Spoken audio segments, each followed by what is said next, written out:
Okay, in this video, I want to try and explain to the best of my abilities how to successfully duplicate this build that I have right here. This is probably the best build I have out of all my tunes on this game. It is a definitely a huge tanking build. It takes a lot for me to die. Anyway, I'm going to go through as much as I can and in as much detail as I can on how to successfully replicate this build. Okay.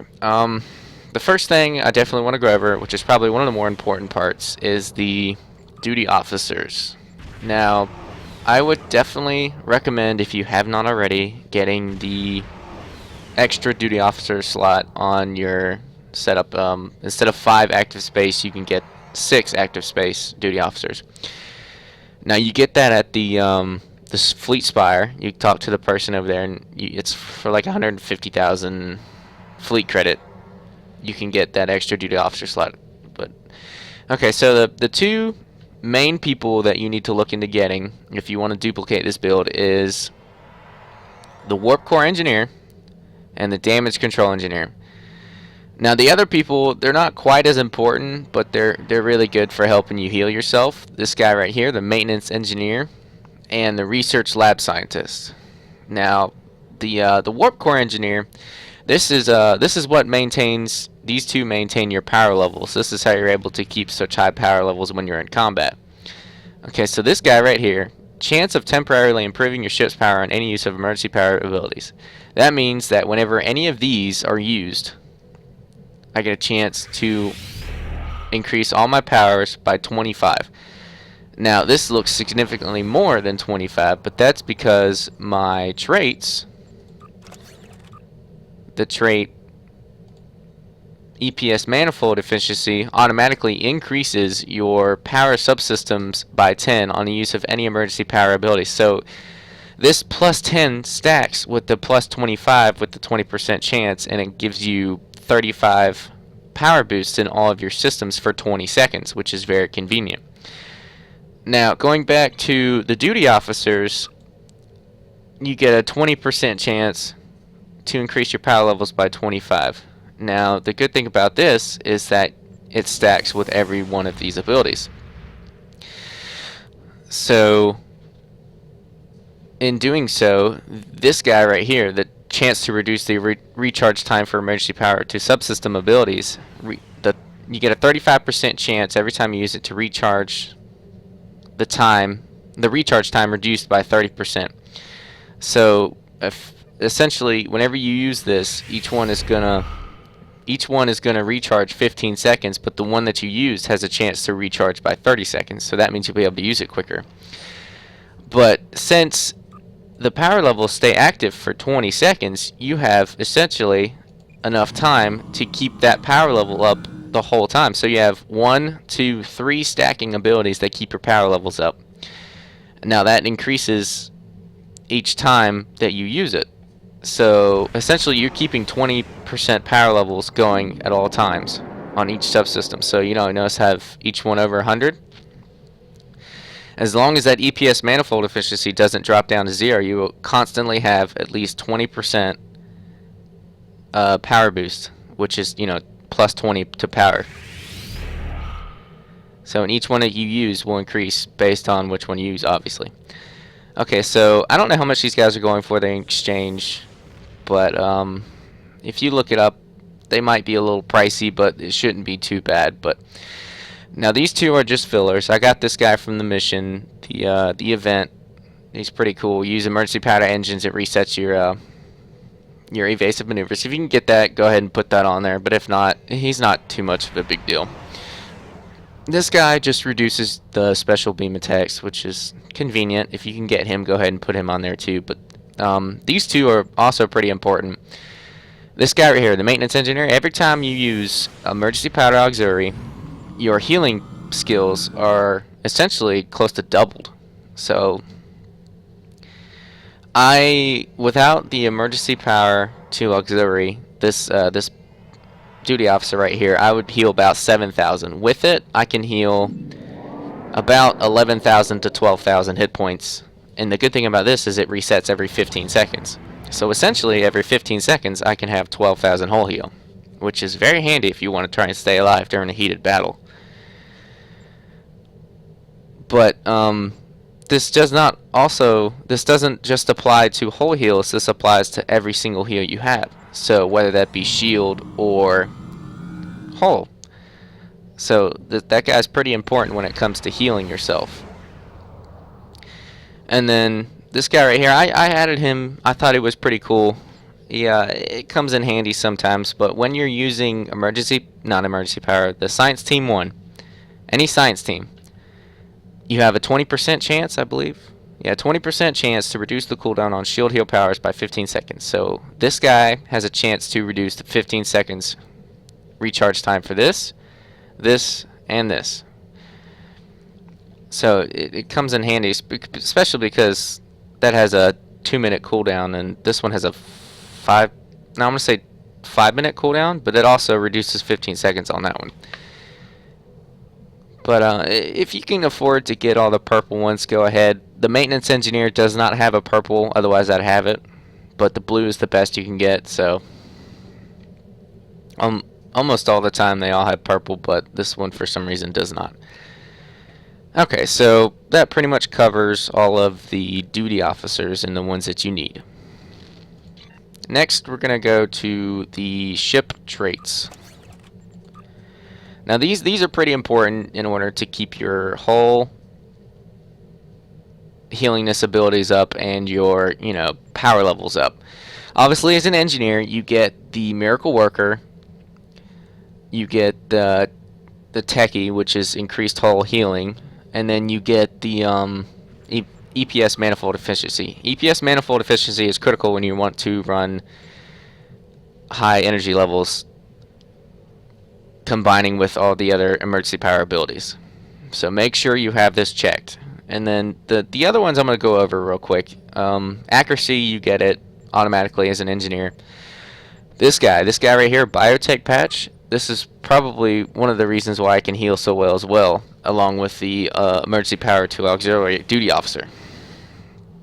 20% bonus hull healing effectiveness.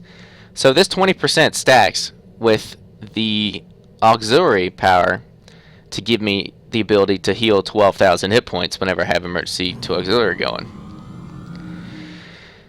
20% bonus hull healing effectiveness. So that includes the engineering team 1, the auxiliary power to structural integrity 3, and the Miracle Worker 3.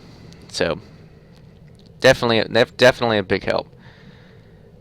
Okay, so elusive, you get, that's a stock thing. You get that automatically. But look into getting this guy right here. Intense focus. The longer you remain in combat, the more capable you are of penetrating your foe's defenses. This is more of an offensive ability. I liked it because it you're in combat almost all the time. You get a 1.5% accuracy times 4 if you're in combat for more than 15 seconds, and you get a shield penetration times 4. So that kind of makes up for not having direct energy modulation, which I didn't find that helpful because the cooldown time was just too long for just like a 15-second ability. So I'm like, no, that's not going to work. But you can decide if you want this. I got it just because it gives you that accuracy bonus and the shield penetration times 4. For every 15 seconds you're in combat. So you're gonna be sometimes you're in combat for like 2 minutes at a time, and you can get 60 seconds in combat easily. This next guy, he's almost just like the intense focus. This one is more defensive based. The longer you're in combat, the more defense and shield hardness you have, which means the more it takes for them to deplete your shields. This helps you a lot when you're in combat against someone for a long time because your defense stacks 4 times, and so does your shield hardness. Same thing as the intense focus. This is one I bought. This was just a filler to fill in that last level 60 trait slot because you get that extra one when you reach rank 60. It's just accuracy versus small targets. I figured that would be helpful, especially during PvP when a lot of people have tiny ships and you got this ginormous ship. Alright, Techie, you get this automatically. Whole regen helps you keep your ship working, and then Grace under fire. So that pretty much covers all the personal traits. Now the space traits for reputation, I use mainly the auxiliary power configuration defense. That is on the Tholian new car tier 4 reputation. Highly recommend you use the defensive one. The offensive one is optional if you want to. I use it just because it gives you 4% all damage based on auxiliary power levels. And since you're an engineer and you're not using A to B, and you keep your auxiliary power up a lot because you have the emergency powered auxiliary, it helps a lot with keeping your defense and your offense going. Now, the good thing about these traits is that they increase your defense and your offense. So the defense one increases your maximum hit points based on the auxiliary level, increases your shield capacity, which helps with, it increases your total overall capacity of your hull and your shields, which is very helpful.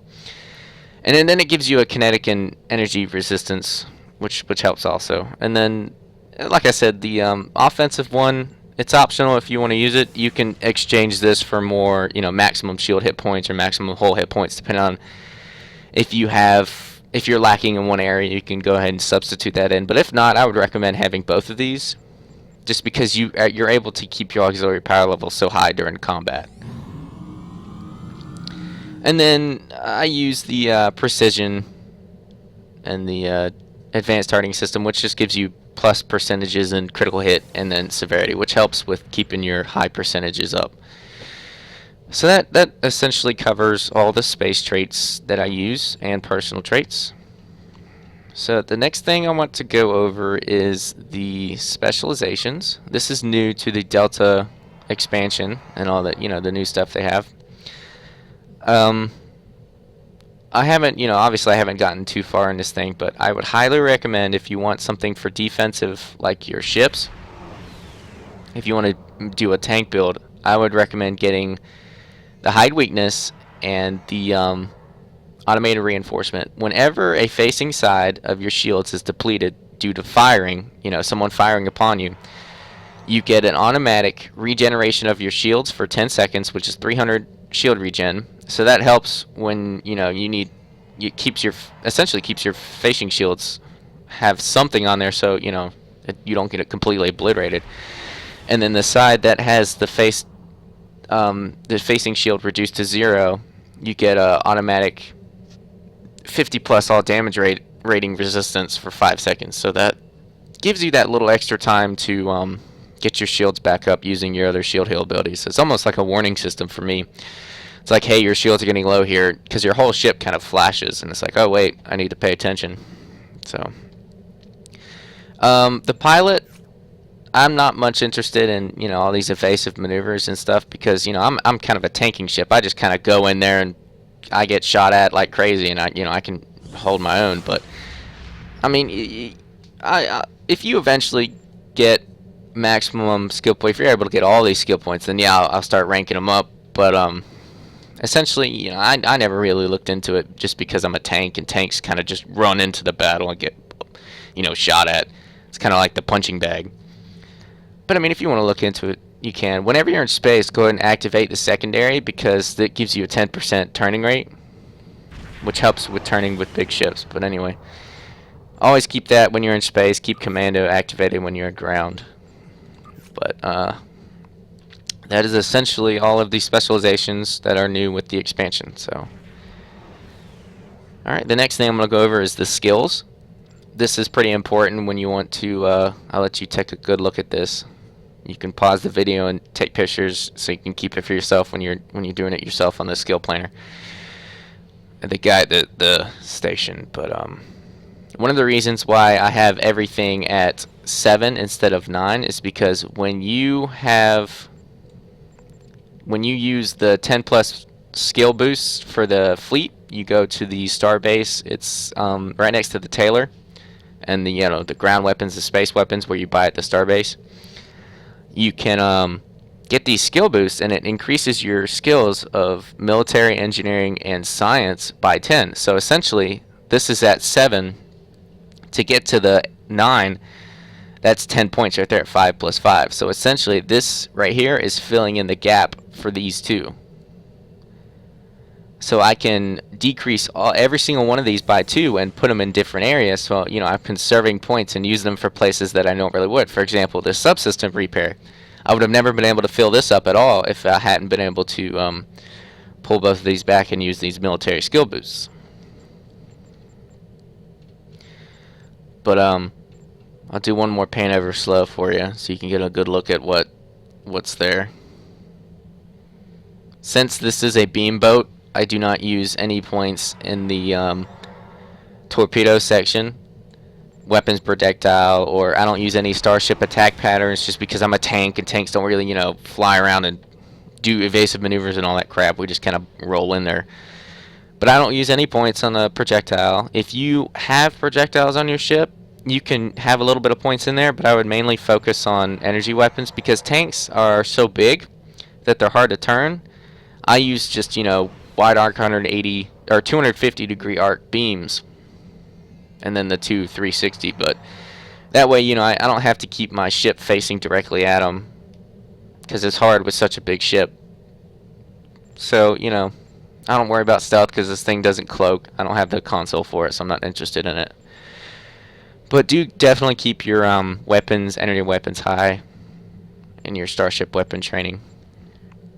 Okay, so that pretty much covers skills, specialization, traits. The stations are also important when it comes to tanking. Definitely the biggest thing you want to get is the auxiliary power to structural integrity field 3. This right here is how you're able to heal yourself significantly in battle. So using the increased auxiliary power gives you the 20% to, or the 20 plus to healing, and then on stacks on top of the trait, you can essentially heal yourself, you know, 10 to 12,000 every 15 seconds. Now 15 seconds in combat, that's really good cooldown time. Personally, I think this is OP, very overpowered, because the cooldown for engineering team is 30 seconds. This is half that time for like double the amount of healing. And then on top of that, you get a 41% damage resistance rating based on the auxiliary power level, which increases when you're in combat. Definitely something you want to look into if you're a tank. Have that commander station, auxiliary power to structural field 3. Big thing to get. Okay, obviously you need to have all your emergency powers. It varies. It can vary on what you want. I just recommend having all 4. I focus on weapons, obviously, because, you know, when you're firing 8 beams at someone, you know, that'll drain your power pretty quickly. Definitely want to keep all 4 of these on there, but you can interchange them if you want. I keep weapons on highest, and then I focus on shields and auxiliary next because, you know, I use shields and auxiliary a lot more than I use engines. Engines, I just there as a filler, really, just because, you know, when I use it, yeah, it increases all my power levels, but I mean, I keep my engine power level as low as possible, so. In fact, when I get a chance, I'm going to go ahead and get rid of this Starship Performance engine and place this somewhere else, because I don't really use this. I could save these points for something else, because obviously when I'm looking at this, my emergency power, when I get it going, it's all the way over 100 from 15. So, you know, that's 90 plus emergency power points. So, you know, I can afford to get rid of that. So, anyway, definitely want these 4 on here. You can interchange them as you please. Just make sure they're on there. Reverse shield polarity. This station, the Lieutenant Commander Engineering, you can interchange this one to whatever you want. I used to put direct energy modulation on there, but, you know, the cooldown time on it is just so significant, and there's no really other good ones besides, I don't know, eject warp plasma. You know, I don't think that's very effective. Maybe against the Borg, slowing them down to the conduit. But, you know, I stuck reverse shield polarity 2 in there just because it helps keep your shield in case you run out of shield stuff to heal yourself with. It's got that last little emergency thing. And then, you know, engineering team 1, I just stuck that in there just as another whole heal. It gets me about 8,000 when I have auxiliary power going. So yeah, 8,600. You know, engineering, definitely a big part. Science is also a huge part. This gives you the 2 separate shield heal abilities. So one of the good things about this engineering build is all my healing abilities do not conflict with each other. The only one that conflicts is the emergency powder shields, because when I use something else, it resets it. But I have 1, 2, 3, 4, 5, 6 different shield healing abilities that do not conflict with each other, and then I have 1, 2, 3 whole healing abilities that do not conflict with each other. So that's a big help on keeping yourself alive. And you know, these can be shot at other people too. So if you have friendlies in the area that need an extra hull heal, you know, hey Varel, can you shoot a hole at me? You know, I can easily spare one, even 2 at them. So one of the benefits, I'd recommend having 2 tac teams just because it distributes shield and increases your accuracy. You know, and your kinetic. I don't use kinetic weapon, but your beam damage, it helps a bunch. I use it essentially for the distribution of shields. Then I use beam fire at will too. Now on some ships, for example, the new Intel cruiser has both a lieutenant commander engineering and a lieutenant commander tactical. So you can afford to have beam overload 2 as your second slot, and then your beam fire at will 3 as your third slot. So that would help. I use that for the Intel cruiser. But so far, the Intel cruiser does not tank as hard as the fleet dreadnought. This dreadnought is the T5U, which means I upgraded it. It went from about 70,000 to 97,000 hull when I reached rank 60, which was very convenient. With my energy boost going, which I don't have right now, I could get this thing over 100,000 hull easily. You know, it's at 99.5 now. So, but that's a huge help when it comes to defense. So that essentially covers all of the stations, traits, specialization, and skills.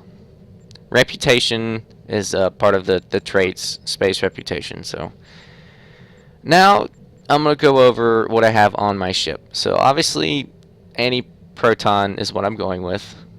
It doesn't necessarily have to be anti-proton. I'll tell you why in a second, why I use anti-proton, but I would highly recommend getting fleet weapons if you can.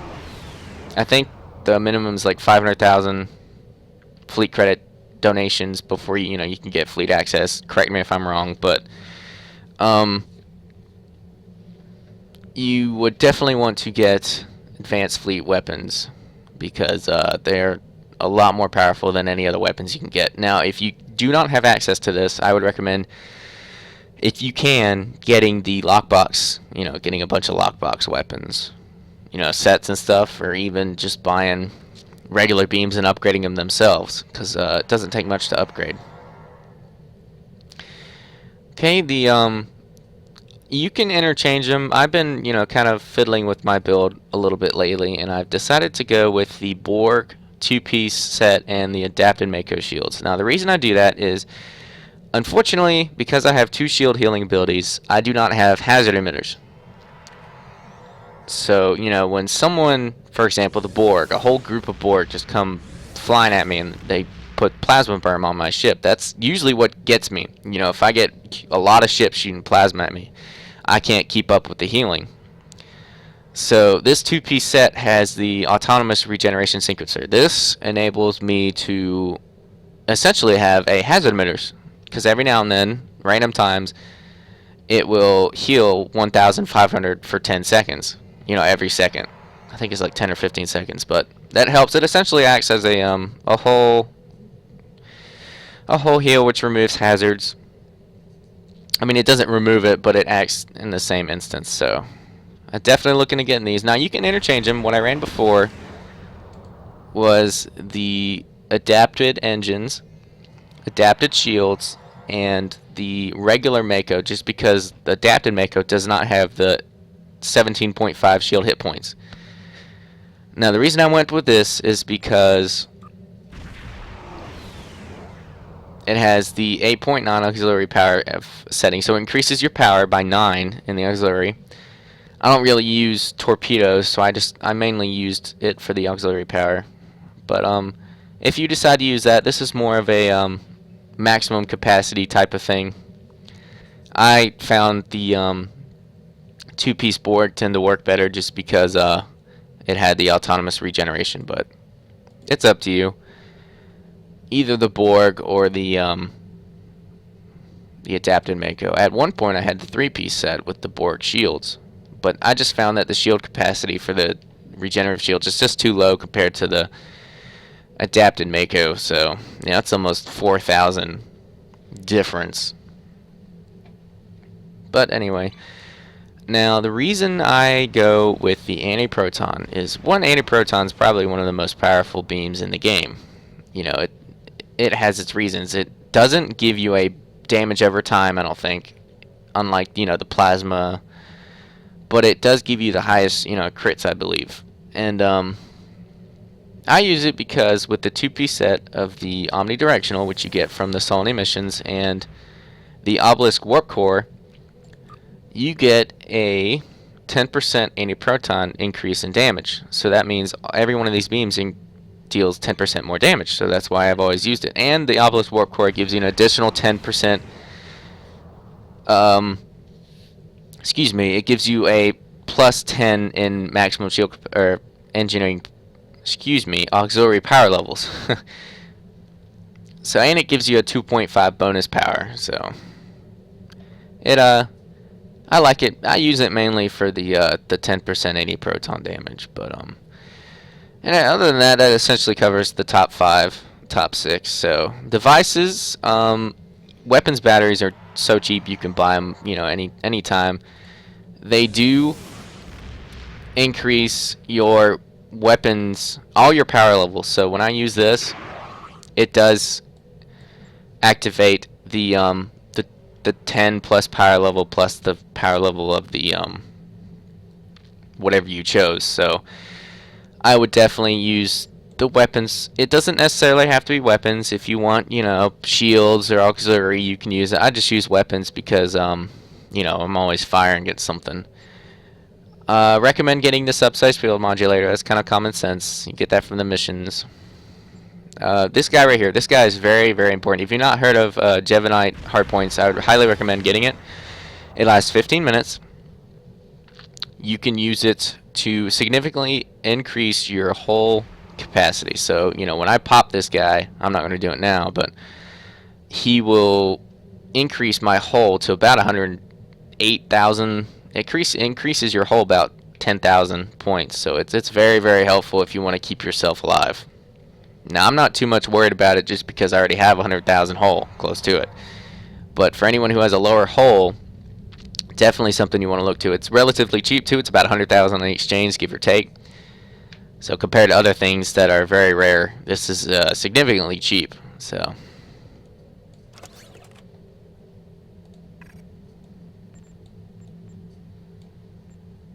okay. So next, I'm going to talk to you about all my consoles.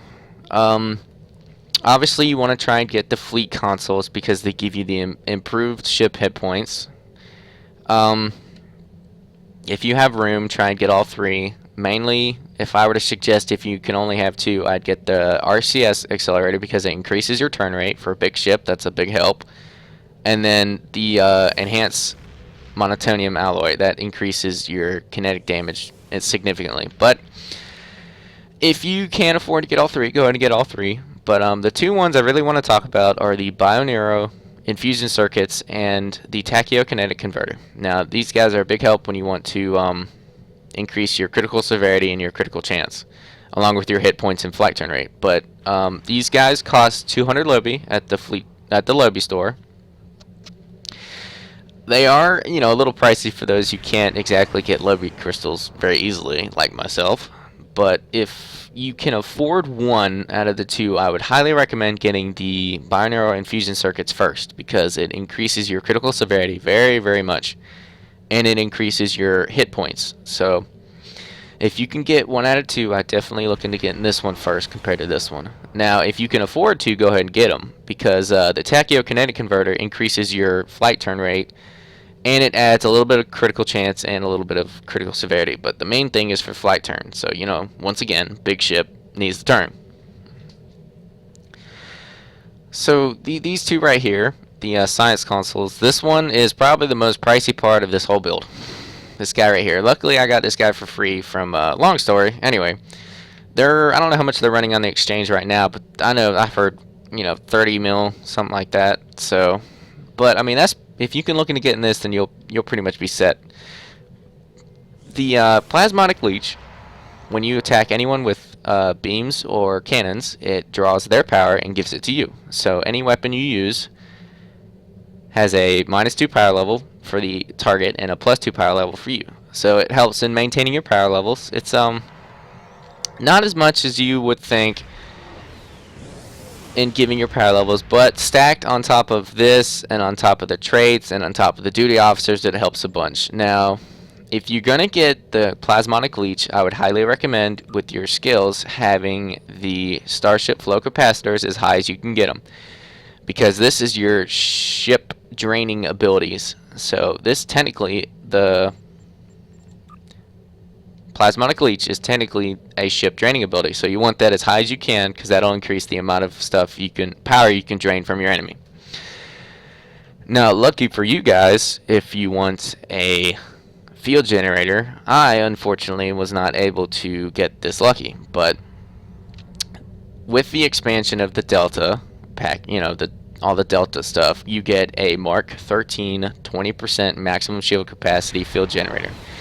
Now, when I bought it, the field generators were going for 26 million. I think I bought mine, so I was a little irritated at that. But for you guys are lucky. So you automatically get the 20+% maximum shield capacity with doing that Delta mission. So, which you can increase. Obviously, you can see I've increased a lot of my items to rank 14. It's not too difficult. I can show you that later.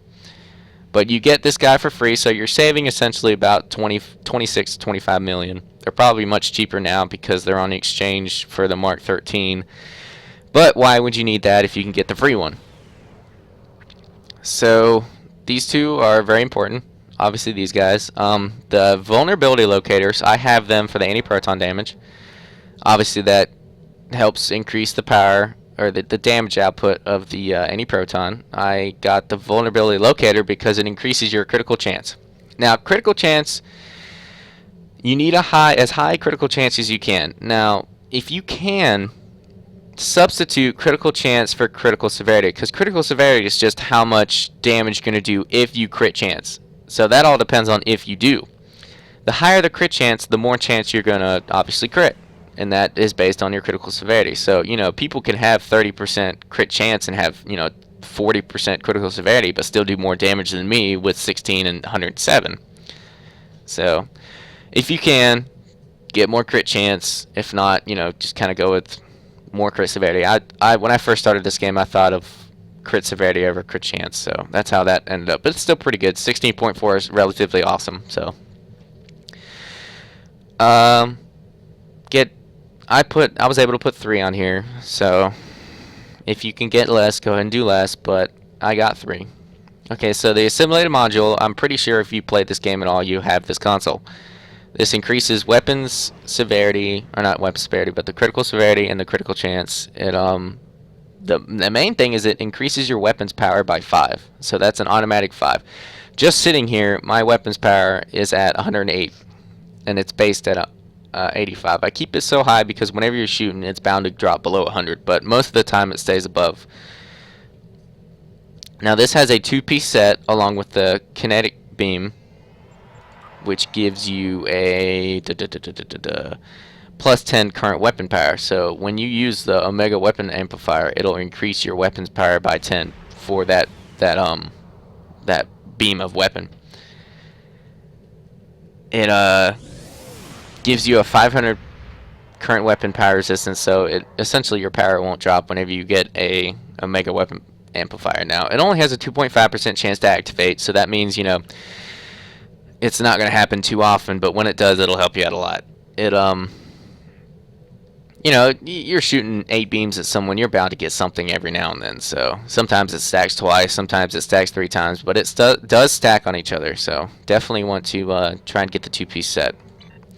And then since this ship has a hangar, I would highly recommend getting the Obelisk Swarmers. 1, because they have anti-proton, 2, because they have transphasic torpedoes, and 3, because they have beam overload. Beam overload 3, which is these little guys can seriously do some damage. You can have 3 or 6 of them out.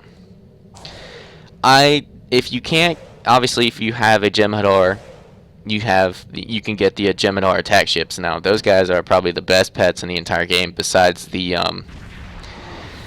I'd say the second to that is the Romulan drones for the Scimitar. So But you know, if you're like me and can't get that, I'd highly recommend getting the obelisk swarmers, the elite ones. I think they're 100 to 150,000 fleet credits, so which there are plenty of opportunities to donate. Anyway, that essentially covers all the stuff I have on my ship: the stations, the reputation, the traits, the specialization, and the skills. So essentially, I think I've shown you all I can show you. I'm going to go ahead and do a PvE so you can see this in action and see how I'm able to keep the power levels up. I think I'm going to do a fleet alert for you. Hopefully it is not the Tholians. That way you can see how I'm able to keep my power levels up.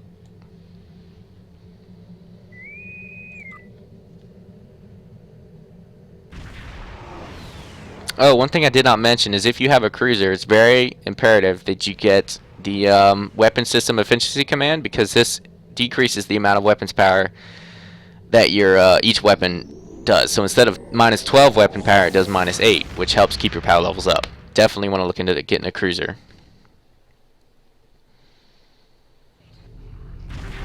Now the reason the Dreadnought has it because it's not a carrier. The Dreadnought is actually a cruiser, so even though it has a hangar, it still has the command efficiency. So definitely want to look into that. Excuse me.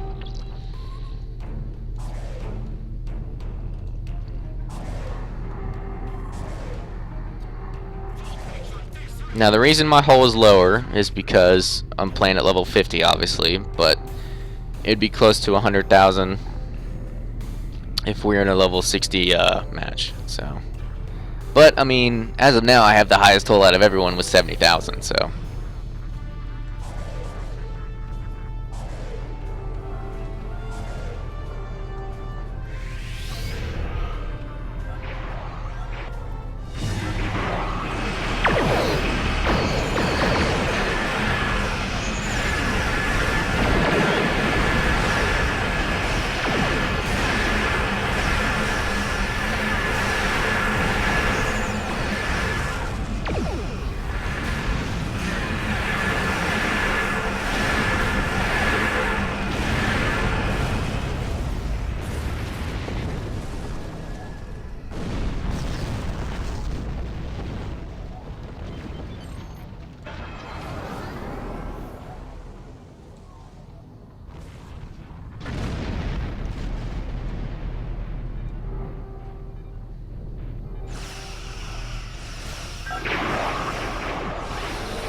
Even with being bombarded, my shields are barely taking a hit. Now, granted, this is a fleet alert. Fleet alert's a little bit easier, but like, you know, this ship is very, very good against Borg.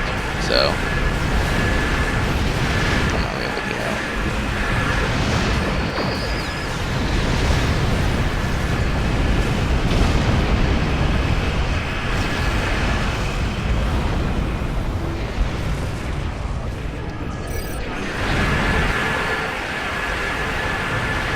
I'm averaging close to 1,000 per shot, sometimes 2,000. See, and I'm not even using EPS power, but I'm still able to keep all my power levels. You know, 3 of them out of 100, and I'm not worried about engines, of course. So.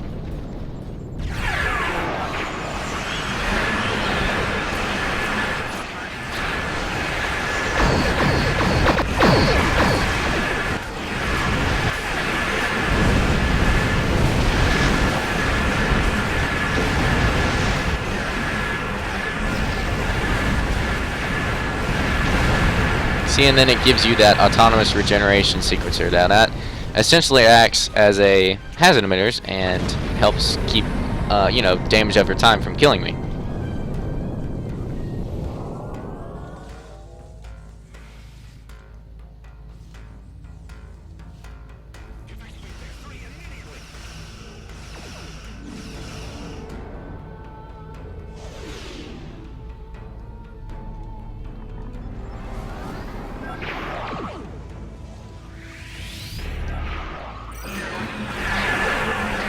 See, when I used the double set and increased all my power levels, off the charts, even without using the EPS power transfer. So these weapons, the batteries actually really do help when it comes to an engineer setup. So definitely want to look into at least getting one of them, because you know they cost like 100 EC. You can buy them from the person at ESD. So.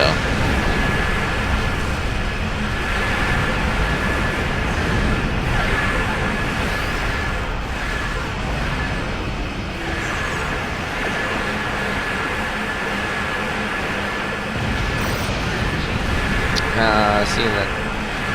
Now, if I had a hazard emitter, it's not a good thing to not have hazard emitters. I wish I could somehow fit it in. Watch, I'm gonna wait until my shield facing drops. Nope, ain't gonna work. But I mean, if I had hazard emitters, I'd be able to get rid of that warp plasma. But I mean, having the autonomous shield regeneration resequencer essentially does the same thing, except it doesn't get rid of the buffs. But you know, I think you can afford to not have that.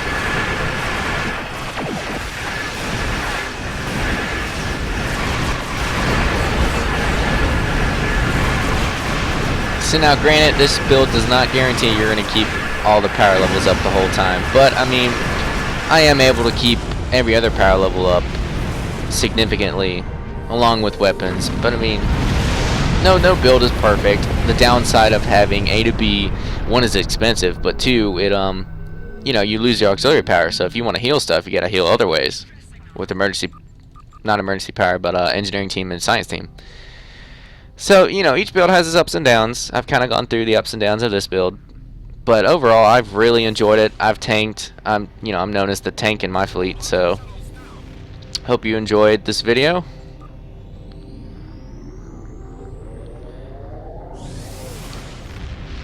Go ahead and recap in a second all that I've gone over.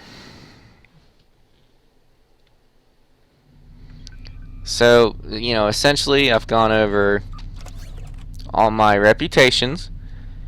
This has all the traits and stuff, the stations, you know, what you should have and what you can work with, kind of, you know, intertwine things. Depends on the type of ship you have. Always try to have engineering station, engineering commander station. The traits, very important to have the biotech patch, if any, to have the EPS manifold and the intense focus and the what is that? The pattern recognition. These two.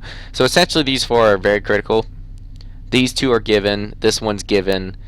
This is kind of the filler one. So, but the space reputation, definitely want to have the increased chance, increased severity.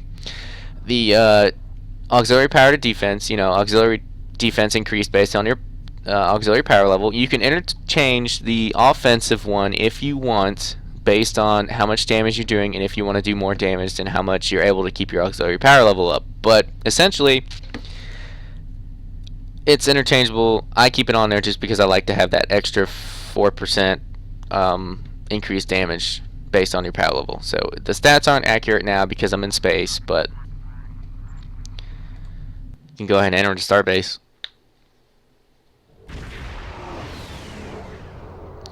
But with this ship, I am able to have 15,000 shields, and then you know, close to 100,000 hull. So you know, the reason I don't have more shields, because one, I'm comfortable with 15,000 shields, just because 15 is actually a pretty good amount.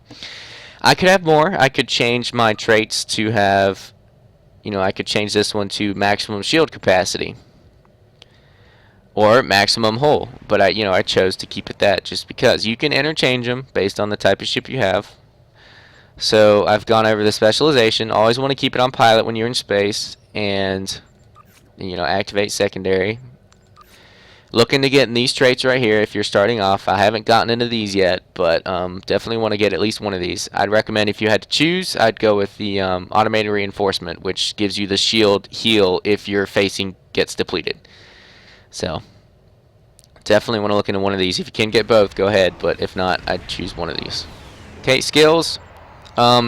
If you have the skill boosts, definitely want to keep them all at 7. That way you can start moving them around. But if you don't have access to the skill boosts, try and keep them. Even with 7, it's still pretty good. But there's some areas that you can max out, and some areas where you don't have to. But if you do have the ability to use these skill boosts, I do not have the engineering right now, but the military and science and engineer, this will increase all these skills to maximum, which is 9. So definitely want to look into that if you can. I've gone over the ship, all the stuff that I have on my ship, the deflector impulse, such and such, how the 2-piece sets of the obelisk warp core and the omnidirectional phaser beam, or the anti-proton beam, which you get from the Solonay missions, and then the kinetic beam ray with the simulated module. This one you get for free. Just do the mission. This guy right here is probably going to be the most expensive part of your build, along with the duty officers. But other than that, get the binaural if you can. If you can get both, go ahead and get both. But this is essentially my build. I hope this has helped you guys out a bunch. I've kind of showed you all my resistances, shield capacity. If you have any other comments, just let me know. Hope you guys enjoyed the video.